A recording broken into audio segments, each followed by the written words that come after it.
How I stopped bleeding cash. I have some life lessons here that I learned as a travel solo senior, traveling as a senior, as someone over 55. I have been learning how to stop the bleeding, and it's actually been a work in progress. I had some horrible old habits. I would get urges. I would have to get up and just go shopping to fulfill some empty void in my life, I guess. Especially if it came to real estate, as far as spending, the cash would just flowing out. I would always be looking for the next best shiny object. I did not realize till I retired from real estate.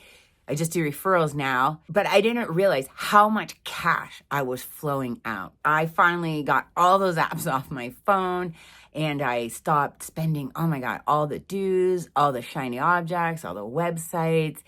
I mean, right there to help with my travels has saved me a small fortune because I'm no longer bleeding all that cash out. And I'm going to tell you, half of it I didn't even need. To be a successful real estate agent, you don't need all those shiny objects, but it had been so ingrained. I had the money coming in, but it was flowing, bleeding right back out. So I had stopped all that, thank goodness, with retirement. But then also I had noticed like I was buying makeup a lot, especially my eyelashes. Makeup is another big one. When I was younger, buying things from my home, like knickknacks and stuff like that was just unreal. Like, why did I need another knickknack? A lot of the stopping the cash flow from bleeding out constantly has been a work in progress. I think it'd be hard for anybody to stop like spending and hoarding and just buying more junk to fill up our homes. Maybe some people have lived in for 30, 40 years. I think it has to be a work in progress. And I'm going to tell you right now, I have been doing this for years, and there is tons of benefits to this, not only financially, but health benefit. It is a lot less stress you're under once you get this. And I know it's hard to get it, but if you have been thinking about it, I got some great steps I think it could help you, continue to do this, to do it, and you will see immediate benefits. Some of the practical steps I took. Well, one of the big ones I remember first was many years ago when I was married, our kids and stuff. I would go out and I could not pass a garage sale or a secondhand store or a huge sale because I always had to find a good deal and then just go buy it. Then I was noticing I was getting a lot of stuff in my house and wait a minute, all these little knickknacks. I don't know why I bought a penguin that's sitting now on my end table. I thought it was cute because it was, a $50 penguin and I got it for $2 or something. And I'm great, now I gotta dust this crap. And if, or you put them on a bunch of shelves or just, have you ever been in someone's home and there's just tons of knickknacks, but you notice they're not cleaning them. They get all dusty and gross and faded and chipped. And why are we hanging on to these? So I was that was the first one to go. I don't know if it was sheer laziness or I realized it was cluttering my home.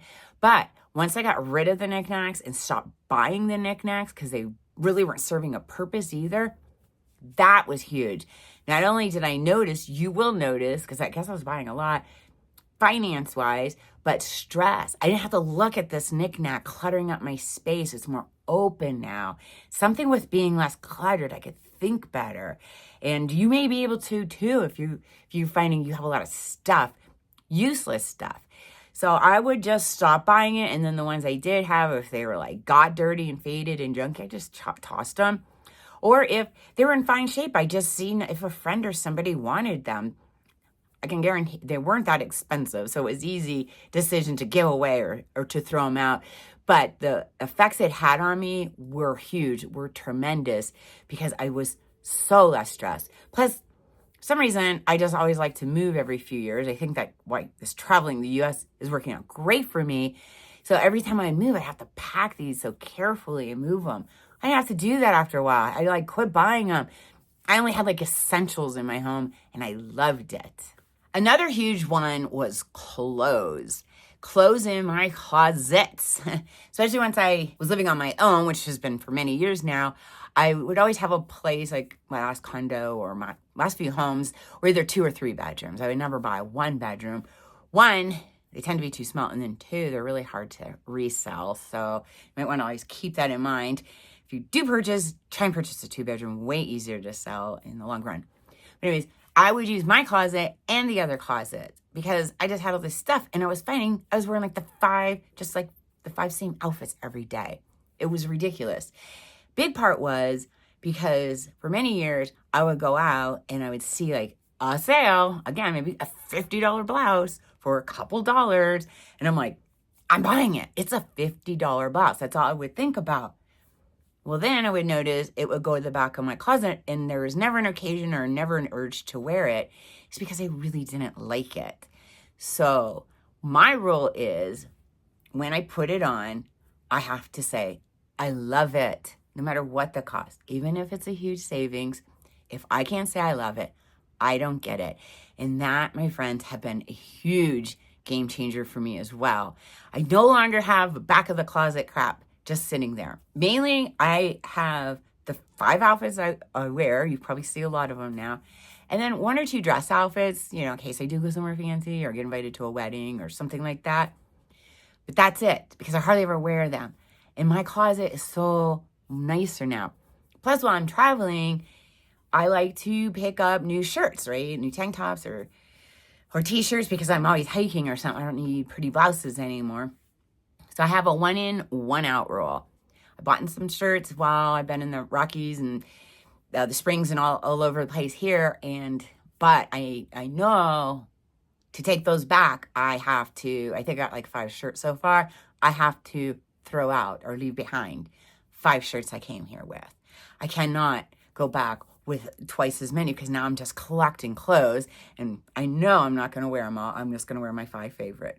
So I have a 1 in, 1 out, and I have to love it when I try it on. Hopefully that helps with you. There was some challenges I had faced, especially when I would live in a home, after a year or so. I was so surprised because I kept thinking I was minimalizing, I was downsizing, except for the clothes. That was an issue to the very end. But I would notice I would always accumulate like a junk drawer. Or a get you later drawer. I would just throw stuff in there. Or my kitchen utensil drawers. I would have these big wide, drawers, and they would just be filled with, you can imagine, every kitchen utensil there was. I would even forget I had some of them because I couldn't see them because there were so many. And yep, sure enough, I was using the same 2 spatulas, the same beater, the same spoons, whatever. Half the other crap I would never even use. I would have like 3 wine corkers. I don't even drink. I don't drink anything, very rarely. I don't even know if I ever used any of those wine corkers to open the bottle of wine. I don't know. Maybe I thought just in case. Why'd I have 3? Because I was just accumulating crap. So what I did was, and now that I travel, I don't have a junk drawer. I do have a place, back where I keep some of my stuff, but I'm very, very careful. And I'm not there very much. I'm very, very careful not to accumulate stuff. But what I started doing with like my junk drawers and my kitchen stuff is I would pull them all out, just pull everything out and test all the pens in the junk drawer. 20% of them had dried out of ink anyway, so off you go.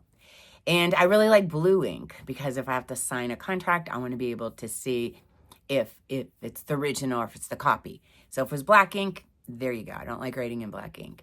So there you go. I got rid of a bunch of 1,000,000 pens, old yucky rubber bands, notepads. Being in real estate, somebody was always giving us branded material. I had 1,000,000 notepads, donated a bunch of those. And now I'm very, very careful not to collect another junk drawer or junk box or whatever. Same with the kitchen. I used the same 2 spatulas. So I went through all my spatulas, donated, gave away to some of my friends, and just stopped buying all those spatulas. I'd seen in some homes, sometimes people would still have like old, nasty, rusty ones and then good ones. I'm like, why? Okay, why are you cooking with the old, rusty spatula, for one? And 2, why are you holding on to it? You have these beautiful new ones. This is crazy. We all get stuck in that mindset like, there might be an occasion where I need 10 spatulas. No. So some of the steps I did, which were very helpful and hopefully to you, is just dump everything out. Only the important stuff goes back in those drawers. And then that way too, you know what you have in the drawers. So you know what you can use, and you know not to buy another, I don't know, wine bottle opener, right? Because you know you already have 3, which now you're down to 1 at least. You gave the other 2 away. So I had been very freed from all this. I couldn't believe such little changes really helped me out so much. And now I still get urges to go shopping. I'm like, maybe I'll go to the mall. And I'm like, you don't need anything. So I'll go there, because I just want to go do something. And I like to see, I still have, I'm a girl, I love to shop. But I just make sure I don't buy anything unless I absolutely love it or I feel I really, really need it. And that has helped financially and my health because I am no longer stressed with all this stuff and all this money wasted. I feel so much better. And it costs so little for me to live the lifestyle I want to live. It's been crazy, but I just think we just don't realize how much goes out. But once you stop the bleeding of cash, it just becomes so wonderful financially and health-wise. So whether you're planning on traveling, being a solo traveler, downsizing, whatever, I encourage you to look at your spending, see if you have a lot of unnecessary subscription plans that maybe you're not using no longer. Cancel them. They'll be more than happy to welcome you back. And sometimes I notice they offer fantastic deals if you come back. Cancel those subscriptions if you don't really need them and quit, just buying stuff just for the sake of buying it. Maybe try throwing out 1 or 2 things a week or a month to see how you feel, to see if you do notice a difference. I did. All of a sudden I walk in my living room and my coffee and end tables were not cluttered with crap. And it was so easy to dust them off and keep them clean. And I loved it. Well, I hope you found this video helpful. Thanks for watching. And if anything I can do or the community can do to help you get started, go ahead and comment below. We'd all like to work on this together. Till next time.